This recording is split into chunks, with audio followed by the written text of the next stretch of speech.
দেশটা তো সংসদ থেকেই পরিচালিত হবে ইনশাআল্লাহ। তো সংসদে একটা দল সরকারি দল হিসাবে বসবে, একটা দল বিরোধী দল হিসাবে থাকবে। সমাজে এক চাকায় কোনো গাড়ি চলে না, মিনিমাম 2 চাকা লাগে।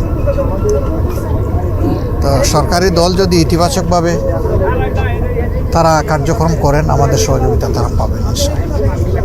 কিন্তু জনস্বার্থ যদি বিঘ্নিত হয়, তাহলে তো আমরা জনগণের পক্ষেই আমরা অবস্থান নেব, এবং আমাদের অবস্থান হবে একদম ক্লিয়ার কাট।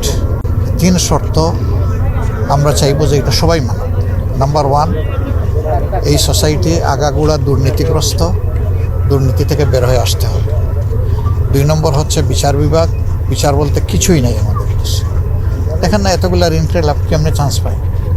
এদের হাতে দেশ কীভাবে নিরাপদ হবে? হবে না তো। কারণ এরা তো সবসময় নিজের স্বার্থ দেখে। এই জায়গাটায় এমন মানুষ যাওয়া দরকার যারা নিজের স্বার্থ দেখবে না, 18 কোটি মানুষের স্বার্থ দেখবে। সেই 18 কোটি মানুষের স্বার্থ দেখলে কেউ ঋণখেলাপি হয় না। ঋণখেলাপি হইলে কেউ আবার নেতা হইতে চায় না। লজ্জিত হচ্ছে যে জনগণের টাকা আমার পকেটে ঢুকে আছে, আমি দিতে পারছি না।